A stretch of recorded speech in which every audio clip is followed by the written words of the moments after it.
This just in, LSU quarterback Garrett Nussmeier returned to practice after suffering a knee injury 2 days ago. Back on the field Friday, sitting out portions of practice as a precaution.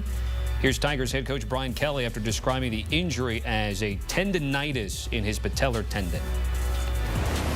He has a PO'd, and you know the initials of that, patellar tendon. He was out there today throwing. Tomorrow he'll be back out, most likely in a practice situation. So thought we'd calm everybody down. On the scale of 1 to 10, this is like a 1.5 on the scale of 1 to 10. And that's just being honest with you. So we get the right information out there. All right. Thankfully, we have Marty, Jaramillo, and Chip Patterson to break it down. Translate Brian Kelly, and then break down the injury that Garrett Nussmeier suffered. So, Marty, you're up first because sometimes people get confused about patellar, maybe sometimes the next-door neighbor, the tibia. I mean, what more can you tell us about what we're seeing here with Garrett Nussmeier? Well, Tommy, the news coming out of Baton Rouge is nothing short of what I call emotional confusion. Even Coach Brian Kelly sounded like the team physician today at the press conference. Yes, they are on the short list to win the national championship. Yes, they open up against Clemson, and a lot of those hopes and dreams, yeah, it lies on Garrett Nussmeier. Let's take a breath. It is a minor injury of his knee. It's patella tendinitis. Little show and tell, Tommy. The tendon just below the kneecap, if you can see this, the tendon just below the kneecap, it gets inflamed. Well, guess what? He's had that early in high school. Even in 23, he had a minor procedure that shaves a little bit of the bone that digs into that tendon. So just a re-aggravation of an old injury. Yes, painful. Yes, there'll be days of high inflammation and low inflammation and easily managed. They'll even minimize the reps between now and game 1. But do you think for a second he will miss being under center against Clemson? Absolutely not. But by the way, the PO, pissed off, turns out to be a medical term. He pissed off his the knee. Chip, what are we thinking here? Are you believing what Brian Kelly's selling here?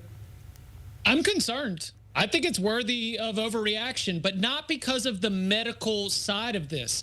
It's just the idea that we've got an LSU offense that lost 2 tackles to the NFL draft. And you know what I haven't heard, Tommy? I haven't heard anybody from Baton Rouge say, you know that LSU offensive line? They didn't miss a beat. Garrett Nussmeier's going to be fine. You know why I'm concerned? LSU's new tackles are going up against T.J. Parker and a Clemson defensive front that's absolutely tenacious. And, oh, yeah, they're going to have to play Alabama later in the year. And, oh, yeah, they're going to have to play Florida with 2 defensive players who are probably going to be in the first round of the NFL draft. I just think there's too many times that LSU is going to be playing the defenses that are going to get after Garrett Nussmeier. And if we don't have proper replacements for Will Campbell, if we don't have proper replacements for what they lost along that offensive line, then he's going to take some hits. My understanding is that this was very minor. You know, a knee brace of a defensive lineman just kind of gets him the wrong way.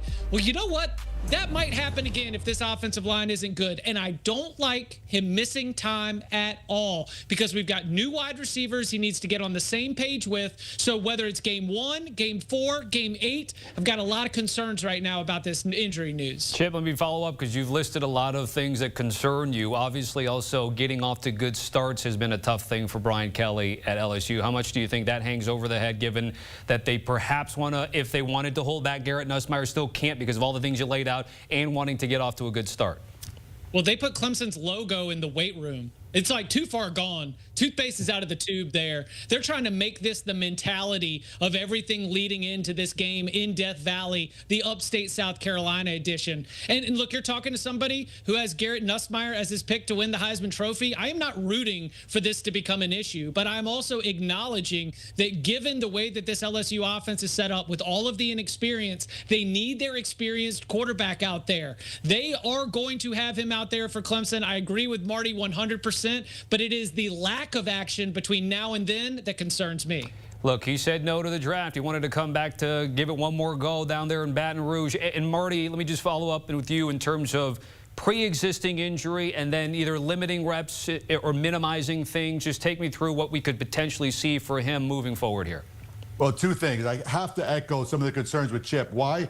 Coach Brian Kelly is one of the best in college football, but he is one of the worst with injury transparency. He just throws tea leaves and lets the media figure it out. If you're going to run an NFL-level program, you have to have full transparency like the NFL does. And that's why Chip has his concerns. You just can't, beat around the bush. So listen, this is a painful injury, but guess what? He's had it since high school. He knows how to deal with it personally, and he has a great medical staff to help accelerate that.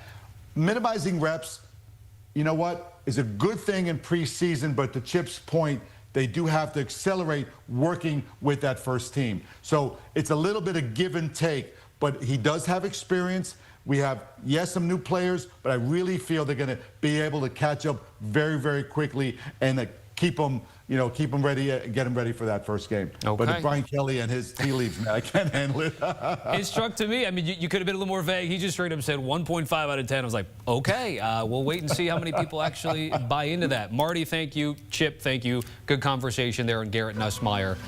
Cover 3 is where Chip puts his beautiful voice and knowledge with Tom Fornelli, Bud Elliott, and Danny Cannell. Scan the QR code. The guys were at Big Ten Media Days, and they'll have you covered, of course, of everything SEC, ACC, and all the like.